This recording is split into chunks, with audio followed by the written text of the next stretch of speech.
Bonjour, merci d'être parmi nous pour parler d'une passion, la passion d'une voiture qui est derrière nous en 3 modèles, une grise, une rouge, une bleue, une voiture qui s'appelle Avantime, qui a été produite pendant 2 ans, de 2001 à 2003, qui est issue d'un mariage heureux entre 2 grands noms de l'automobile française, Renault et Matra. Pour en parler pendant un petit quart d'heure, un spécialiste et des amoureux, des passionnés de cette voiture. Le spécialiste, c'est Bruno Bourras. Bonjour. Bonjour. Vous avez été responsable des essais des véhicules chez Matra, l'un des 2 partenaires importants dans l'histoire de ce véhicule, puisque Renault est le deuxième. C'est un mariage heureux entre ces 2 grands noms de l'industrie automobile française. Et puis, à côté des techniciens, du technicien que vous êtes, des passionnés aussi. Antoine Franc, bonjour. Bonjour. Vous êtes le président de l'Amicale Avantime. C'est un club de passionnés de ce véhicule et vous êtes vous-même propriétaire d'un ou plusieurs véhicules? De 4 exemplaires à peu près, sans compter ceux qui sont en pièces. Depuis le premier, je l'ai acheté en 2005. Oui. Eh ben, on va en reparler de cette passion pour cette voiture. Avant tout, peut-être qu'on va prendre un petit moment pour la découvrir en images et en savoir un petit peu plus sur son histoire. Reportage à la réalisation de Laurent Harel et montage de Romane de Roubaix.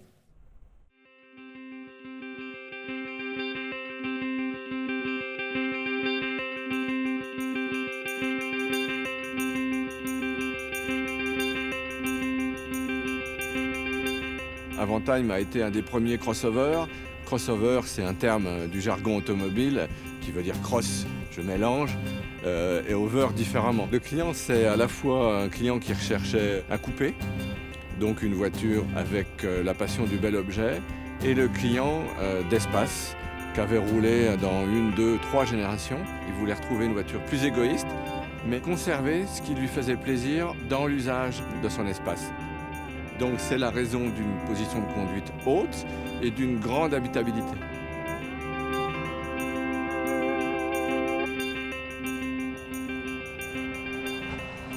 Comme c'était une vraie 4 places, il fallait accéder facilement aux places arrière.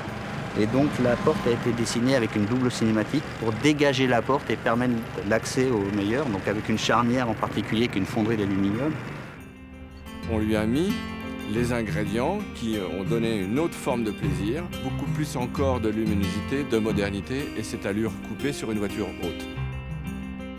On a travaillé énormément l'aération de la voiture à travers un toit ouvrant avec une grande ouverture avec plus d'1 mètre de glace et la possibilité d'abaisser l'ensemble des vitres latérales sans aucune gêne dans la vue avec l'absence en particulier de ce qu'on appelle le montant-V, donc le pied central qui normalement participe à la rigidité de la voiture. Par contre, ça demandait d'autres soucis. Par exemple, on était amené à développer des sièges à ceinture embarquée qui, en termes de sécurité, tenue au crash et autres, ont été une vraie prouesse en fait, pour le développement de la voiture.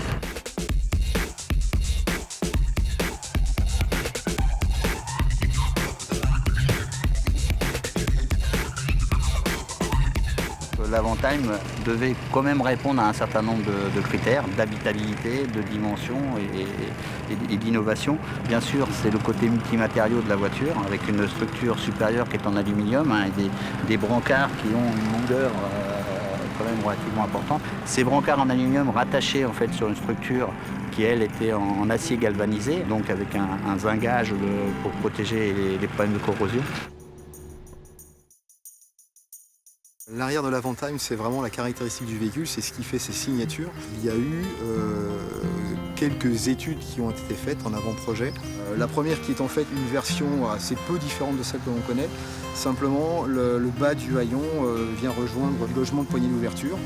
La seconde descend un peu plus et surtout le haillon vient en fait à ce niveau-là, au niveau du haut de l'actuelle plaque d'immatriculation. La troisième proposition, le haillon descend de façon beaucoup plus prononcée. En fait, il vient rejoindre le bas du logement de plaque d'immatriculation. Alors, ça lui donne un aspect relativement dynamique. Et puis la dernière propose un aspect un peu plus typé monospace. Il avait été envisagé de simplement peindre la partie haute de haillon et la partie de custode. Et puis l'autre possibilité, c'était de peindre complètement toutes les parties supérieures, la partie supérieure en teint de caisse. Une des évolutions qui a été retenue dans le cadre de la phase imprime, c'était de faire évoluer ces optiques tout en conservant le carry-over de base. Voilà, donc on a ici le clignotant avec le masque qui devient brillant, chromé, et puis voilà ce que ça faisait sur le projecteur. Voilà. Donc on voit quand même sur le véhicule que ça donne un regard totalement différent et beaucoup plus éclairé en fait, et beaucoup plus éclairant. Bruno Bourras, vous qui avez été responsable des essais chez Matra, qui est à l'origine de quasiment toutes les innovations qui équipent ces voitures-là. Alors l'innovation, pour l'innovation, c'est super, mais est-ce qu'elles ne sont pas aussi à l'origine d'un certain nombre d'explications des retards de commercialisation de la voiture ? Il est clair que pour qu'un véhicule puisse mériter d'être commercialisé dans le réseau Renault, il doit respecter toute une série de critères de qualité. C'était le premier véhicule à bénéficier d'un système de contrôle de trajectoire connu sous le nom commercial d'ESP. On avait une porte d'1,20 m à cinématique oscillobattante sans pied central. Au niveau des sièges, les équipes ont dû concevoir un siège avec une ceinture embarquée. Beaucoup d'innovations, en plus du côté purement architectural du véhicule. Ça n'a pas facilité la tâche. Antoine Franc, président de l'Amicale Avantime. La bleue qui est derrière nous, c'est une voiture qui a une histoire un peu particulière. Elle a participé aux essais, c'est ça, au tout début de l'histoire de la voiture ? Oui, donc c'est un exemplaire de 2001 qui est issu de la série de ce qu'on appelle des press releases, c'est-à-dire les premiers modèles qui sont fabriqués pour toutes les validations nécessaires à la commercialisation. Et donc cet exemplaire a été utilisé pour faire les validations de freinage et de dérapage, donc d'ABS, d'ESP en Suède, sur des routes enneigées, voire même des lacs gelés. Elle m'appartient maintenant, mais elle a appartenu jusqu'à il y a 2 ans à Thierry Métros, qui était le designer extérieur du véhicule. Mais quand on est passionné par cette voiture-là et quand on a la chance d'avoir ce modèle-là, c'est quelque chose de particulier ? C'est très fort, oui. Bruno Bourras, est-ce que la collaboration entre vous, Matra et Renault s'est bien passée pendant toutes ces années D'un point de vue technique, on a eu une collaboration remarquable entre les équipes techniques et les centres d'essai de Renault et les équivalents chez Matra. Très bonne expérience de ce côté-là. Alors, l'innovation, ça plaît à beaucoup de gens, pas seulement aux seniors, aux plus âgés d'entre nous, mais aussi aux plus jeunes. Vous allez le voir, nous avons rencontré les pères de l'Avantime, Philippe Guédon et Thierry Métros, au Strat, qui a mené un projet d'études récemment avec des étudiants sur une vision de l'Avantime pour les années 2022. Reportage à la réalisation de Laurent Harel et montage d'Oriane Mouty.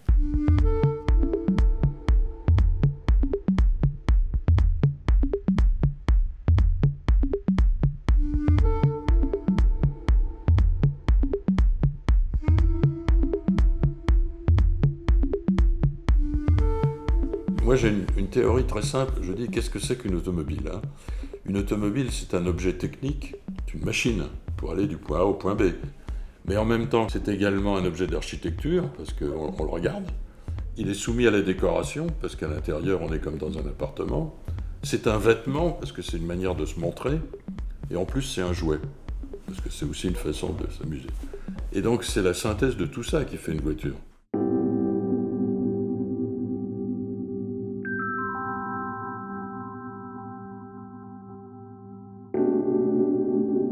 Alors comme souvent avec Matra, ils venaient avec beaucoup d'idées. Ils sont arrivés un jour avec ce cahier des charges d'Avantime.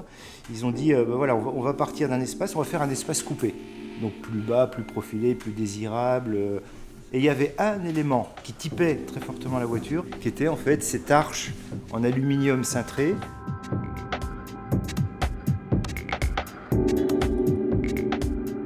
J'avais très peu de temps en fait, à la fois pour développer les sketchs, réaliser la maquette. On va dire du premier coup de crayon au gel du style en général, c'est 1 an.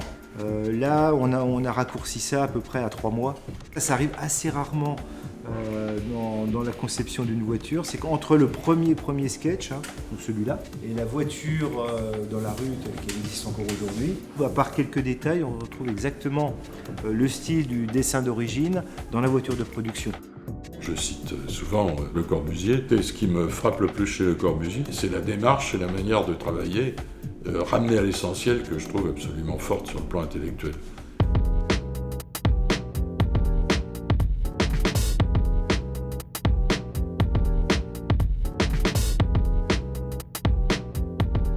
On nous a demandé, voilà, c'est pas compliqué, vous prenez cette espèce d'icône de l'automobile, cet ovni qu'est l'Avantime, vous vous projetez 20 ans après et vous nous proposez une vision de la chose.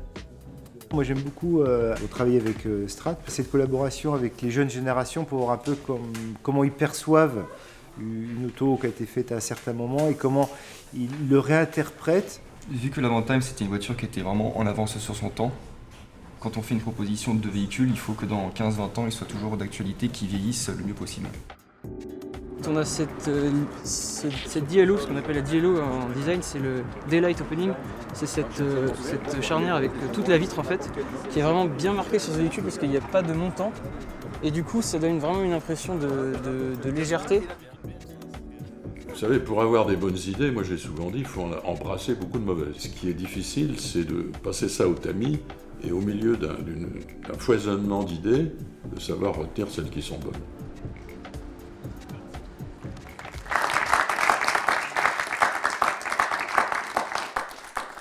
Des passionnés et des adhérents de votre association, Antoine nous en rejoint, Françoise et Gérard Macias et Frédéric Enfray, merci d'être avec nous. Quand vous avez vu le modèle sortir dans les années 2000, au début des années 2000, vous vous êtes dit vraiment c'est cette voiture qu'il faut que j'achète. C'était une voiture, oui, qui m'a beaucoup plu, qui était un peu exubérante et qui n'était pas facile à assumer parce qu'elle est un peu statutaire et c'est une voiture avec laquelle on ne passe pas inaperçu. Et le choix de la couleur Step, c'était un choix de ma femme qui disait si on prend ça, on prend une voiture discrète, donc la couleur est discrète par rapport à la voiture. Combien vous avez de membres dans votre association, Antoine ? Oui, donc on était 15 à l'origine de l'association en 2005. On a à peu près 200-210 chaque année en ce moment. Et on fait 3-4 rassemblements par an en visitant la France, en mêlant culture, gastronomie et camaraderie, je dirais. Hommes-femmes, parité ou plus d'hommes ? Beaucoup d'hommes, beaucoup de couples. Eh bien justement, les couples, on en a un aujourd'hui avec nous. Vous êtes venus avec la voiture rouge, Gérard et Françoise. Comment ça s'est passé quand vous avez commencé à parler à la maison de l'Avantime ? C'est Gérard qui a convaincu Françoise ? Alors c'est Gérard qui a trouvé la voiture et moi j'ai eu un vrai coup de cœur pour cette voiture, pour sa forme, pour le fait qu'elle soit coupée, qu'elle soit bicolore, qu'elle soit spacieuse à l'intérieur, qu'il y ait une visibilité qui soit vraiment formidable. Et comme je ne l'avais jamais vue, je ne savais pas du tout l'histoire de cette voiture, je ne savais pas du tout qu'elle avait déjà quelques années. Et puis on a eu un vrai coup de cœur pour cette voiture et ça continue. Le fait de rouler dans une voiture pas comme les autres, il est sûr que c'est plus agréable de rouler dans une voiture un petit peu exclusive plutôt que dans une voiture de Monsieur Tout-le-Monde sans que ce soit péjoratif. En fait, je suis le client type de cette voiture puisque j'ai usé quelques espaces quand même. Et comme on l'a vu dans le reportage tout à l'heure, c'est vraiment la voiture après l'espace. Donc vous avez vraiment l'impression d'appartenir à une communauté entre la volonté de rouler autrement et puis d'être ensemble au sein de cette association ? Oui, c'est une petite communauté, tout à fait, oui. Tout à fait. Votre amicale, elle permet de rester en contact, de faire connaissance, de partager des moments. Est-ce que vous avez d'autres objectifs à l'amicale Avantime ? Alors, à la suite de tout ce qu'on a fait jusqu'à présent, c'est-à-dire donc, les sorties, les rassemblements, maintenant on souhaite passer à une deuxième étape. Donc on s'oriente à essayer de sauvegarder l'espèce en ayant des collaborations avec les deux constructeurs, Renault et Matra, et commencer à récupérer des pièces, ou tout du moins à les sauver un peu du marteau-pilon. Merci à vous tous. Donc voilà, si vous avez une Avantime, vous pouvez faire appel ou adhérer tout simplement à cette association amicale Avantime. Au revoir.